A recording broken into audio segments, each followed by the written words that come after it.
NIT जैसे प्रतिष्ठित संस्थान के चर्चित कर्मयोगी निदेशक डायरेक्टर शुक्ला सर, डीन साहब,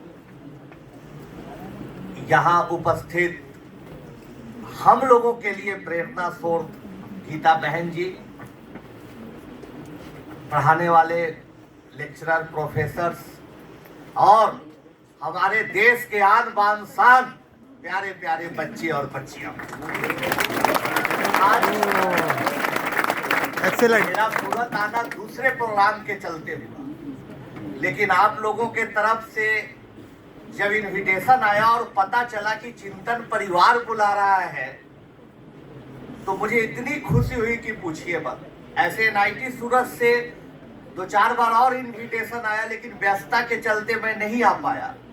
लेकिन देखिए, स्वामी जी के जन्म दिवस पर आना था, इससे बड़ा सौभाग्य और हमारे लिए क्या होगा।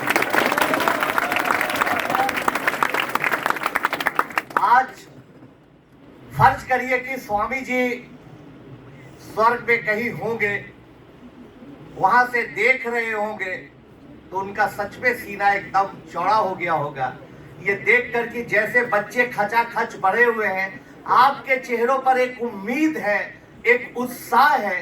तो स्वामी जी कहा करते थे कि अगर मुझे 100 लोग ऐसे मिल गए जिनमें शेर की ताकत है, ऐसे नौजवान मिल गए तो देश बदल जाएगा। आज आप जैसे सैकड़ों नौजवान को देखकर इतने प्रसन्न हो रहे होंगे जिसकी कल्पना हम और आप भी नहीं कर सकते।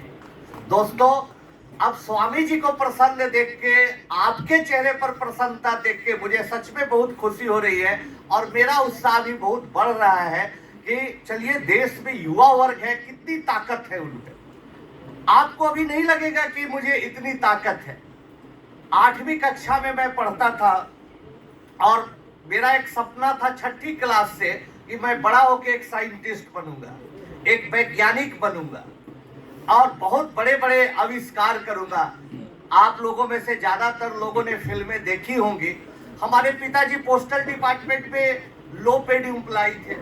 उनके पास उतनी पैसे नहीं थे कि बहुत प्राइवेट स्कूल में भेज पाए, तो एक गवर्नमेंट स्कूल में जाता था, पटना हाई स्कूल में। और आज प्राउड फील करता हूँ कि इस स्कूल का विद्यार्थी, वो सरकारी स्कूल का जाता था, पढ़ता था और अपने सपनों में जीता था। जब भी समय मिलता था तो कुछ 5 ऊर्जा जोड़कर ऐसा ट्रांजिस्टर उस समय बनाया था जो बिना बिजली और बिना बैटरी के चलता था। लोग देखने आते थे,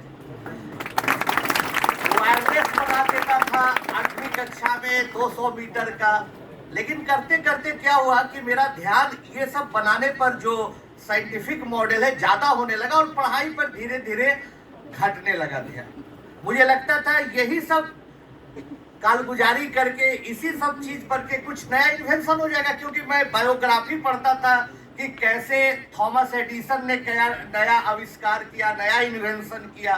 तो बाद में पिताजी समझाते थे, देखो बेटा, पढ़ाई करो, पढ़ाई मुख्य चीज है, पढ़ने के बाद ही तुम कुछ कर पाओगे। लेकिन जो भी मैं काम करता था तो उसको थोड़ा मन से करता था। उसकी वजह थी कि 8वीं क्लास में जब था तो हमारे यहाँ पटना में गांधी मैदान है, वहां पर पुस्तक मेला का आयोजन होता था। स्वामी विवेकानंद की किताबें वहां मिलती थी और 1 रुपया में छोटी सी किताब मिलती थी। मैं बहुत सीरियसली बोल रहा हूँ, थोड़ी देर बोलूंगा, ध्यान से सुनिएगा बच्चों। तो 1 रुपया